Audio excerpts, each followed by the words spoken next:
Hello बच्चों, तो कैसे हो?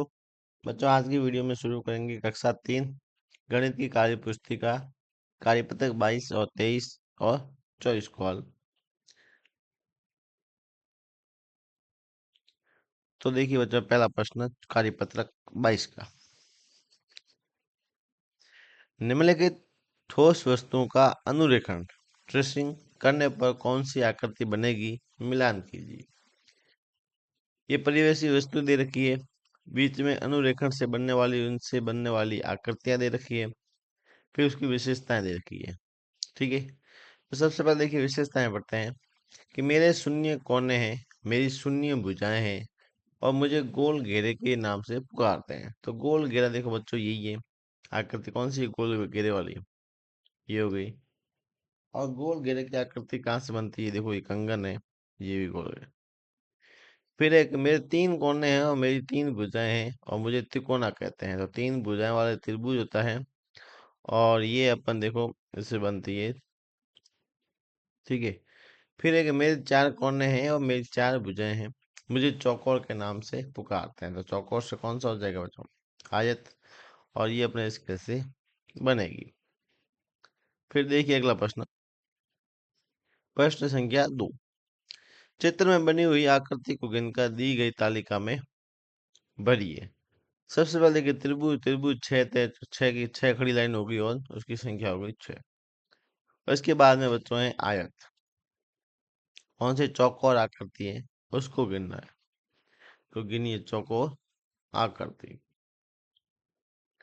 यहाँ शुरुआत कीजिए, 1 2 3, फिर ये पूरा हो गया 4 5 6 7, ये 8, फिर 9 10 11 और 12।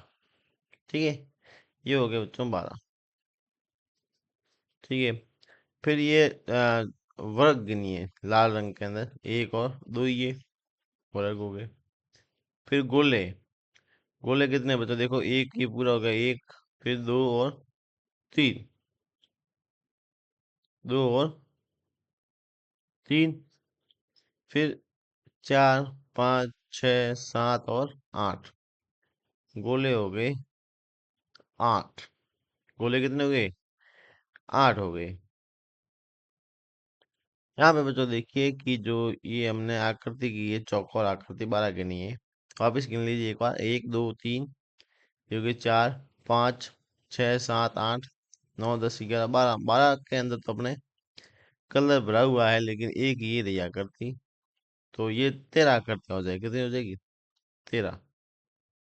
ये बच्चों 13 आकृति कर दीजिए, तो 13 हो जाएगी। तो 1 2 3 4 5 6 7 8 9 10 11 12 और 13। और ये दो ही है, तो 1 और 2, फिर गोल आकृतियां 8 ये। ठीक है, कितनी है?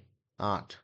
देखिए 1 2 3 4 5 6 7 और 8, ये हमने आकृतियां गिन गिन के इनसे सारणी के अंदर अपने संख्या भर दी है।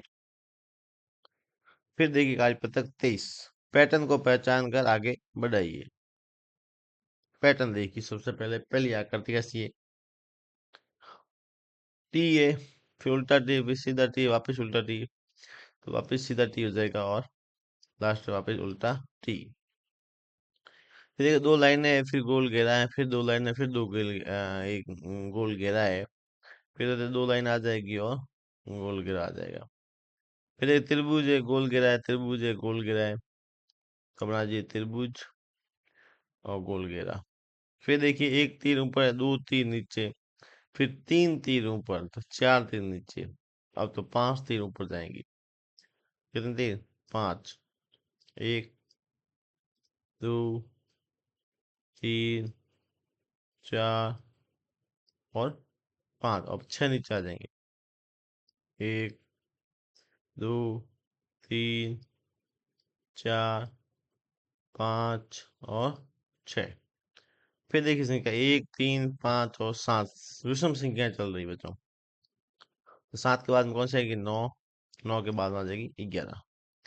फिर देखो 4 की 8, 8 का 12, फिर 16, मतलब चार चार जुड़े, चार का पारा, 1 चौक बचों 8 3 4 4 चौक 16। तो 5 चक 20 और 6 चौक 24। 6 चौक 24। फिर देखिए ZWX ZYXW में उल्टा जो है ABCD चल रही है। ठीक है, तो यहाँ पे कौन सा आ जाएगा? V और UVWXY और Z। फिर देखिए 10 से 7, 7 से 24, 24 से 31। फिर 10 से मैं 7 जोड़े तो वो 17, 17 में 7 जोड़े तो हो गए 24। ठीक है, और अगर 24 में अगर 7 जोड़ते हैं 31 से 31 में अगर 7 जोड़ेंगे तो 38, और 38 में अगर 7 जोड़ेंगे तो 45। फिर देखिए 50 से 47 हुए, मतलब 3 कम हुआ। 47 से 44 फिर 3 कम हुआ। 44 से 41 फिर 3 कम हुआ। 3 कम करेंगे, 3 कम करेंगे, 48 में 3 गए, नहीं सॉरी 41 में 3 गए, 38, 38 में 3 जाएंगे तो 35। फिर देखिए 90, 80, 70, 60, 10 10 कम हो रहे हैं। तो 60 के बाद आ जाएगा 50, और 50 के बाद आ जाएगा बच्चों 40। ये देखिए क्या सवाल है। नीचे से शुरुआत किया वो देखो, 5 और 6 होते हैं बच्चों, क्या दोनों का जोड़ दे रखा है, इसका दोनों का जोड़। फिर और 7 और 8 15 होता है, इन दोनों का जोड़ देखा। ठीक है, 6 और 7 इन दोनों 13 होता है।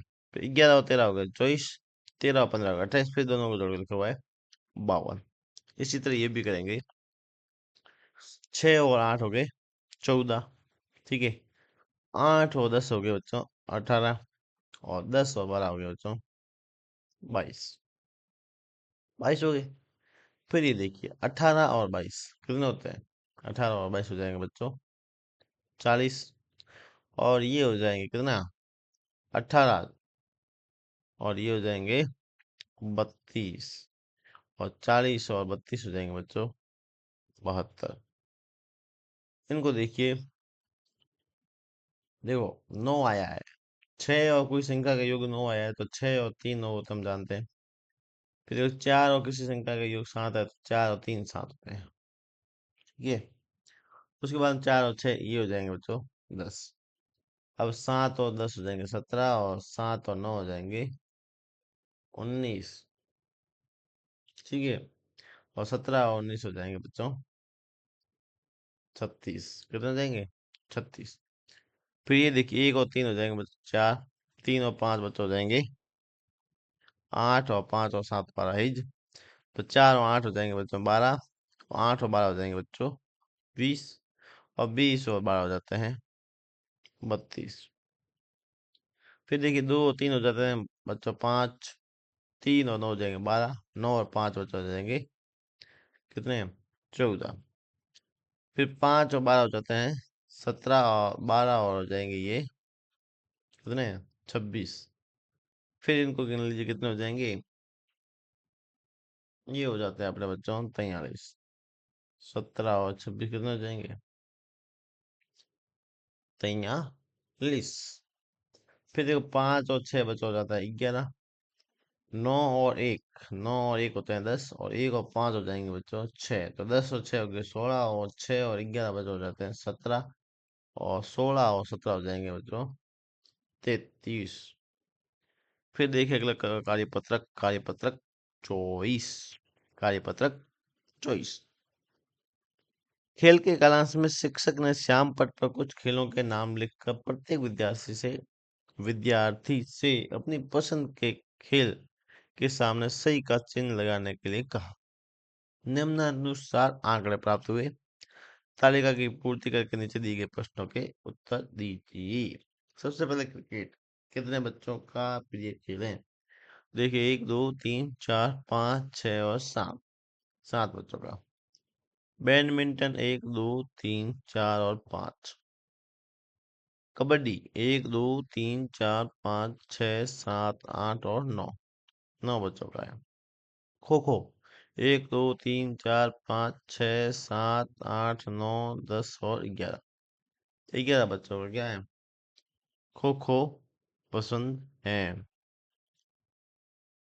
फिर देखिए कौन सा खेल सबसे अधिक विद्यार्थियों को पसंद है? तो सबसे पहले देखिए कौन सा खेल, तो सबसे ज्यादा 11 विद्यार्थी कौन सा खेल खेल रहे हैं बच्चों? खो खो। कौन सा खेल खेल रहे हैं? खो खो खो खो। फिर देखिए कौन सा खेल सबसे कम विद्यार्थी खेलना पसंद करते हैं? सबसे कम बच्चों देखिए 5 है, कौन सा? बैडमिंटन। फिर एक कबड्डी खेल कितने विद्यार्थी को पसंद आता है? कबड्डी देखो बच्चों 5 विद्यार्थी, कितने? 5। खो खो खेल पसंद करने वाले विद्यार्थियों की संख्या कितनी है? खो खो की हो जाएगी बच्चों 11, कितनी? 11। फिर देखिए कक्षा दूसरा प्रश्न, कक्षा 3 के विद्यार्थियों से उनके घर में पालती पशुओं की संख्या पूछी गई। विद्यार्थियों के परिवारों में पालतू पशुओं की संख्या निम्नानुसार है। सारणी दे रखी है, पशुओं की संख्या, खड़ी लाइन और परिवारों की संख्या। सबसे पहले पशुओं की संख्या, एक वाले कितने परिवार है? तो गिनते हैं, एक वाले बच्चा एक परिवार, ये दूसरा परिवार, ये फिर तीसरा परिवार, ये चौथा परिवार। 4 परिवार है, खड़ी लाइन 1 2 3 4। फिर दो पशुओं वाले, एक दो तीन चार पाँच, ये 5 है, कितने हैं? 5 ने, 1 2 3 4 5। फिर 5 पशुओं वाले, 1 2 3 4 और 5, ये भी 5 है। तो 1 2 3 4 और 5। फिर है 7 वाले, 1 2 3 4, ये है 4। कितने बचे? 4, 1 2 3 4। पहला प्रश्न है कि सबसे कम पालतू पशु रखने वाले परिवारों की संख्या कितनी है? सबसे कम, सबसे कम देखो बच्चों रखते हैं 4 4। मतलब सबसे कम पशु कौन रख रहे हैं? सबसे कम, सॉरी, सबसे कम पशुओं की संख्या है 1। कितने परिवार है? 4 परिवार, 4 परिवार। कितने परिवार? 4 परिवार। सबसे कम पालतू पशु सबसे एक ही रखते हैं। 7 पशु रखने वाले परिवारों की संख्या कितनी है? 7 वाले हैं बच्चों, 4 परिवार। 7 वाले भी कितने हैं? 4 परिवार। 5 पशु रखने वाले परिवारों की संख्या, 5 पशु रखने वालों की संख्या है 5, 5 परिवार। फिर देखिए, 2 पशु रखने वाले परिवारों की संख्या, 2 पशु रखने वाले परिवारों की संख्या, ये भी बच्चों हैं 5। फिर ये कुल परिवारों की संख्या कितनी है? तो कुल परिवार कितने हैं देखो, 4 5 9, 9 5 14, 14 और 4 18। कितने परिवार है बच्चों? 18 परिवार है। कुल परिवार कितने हैं? 18 परिवार है। तो ये बच्चों अपने कार्यपत्र तीनों कंप्लीट हो चुके हैं।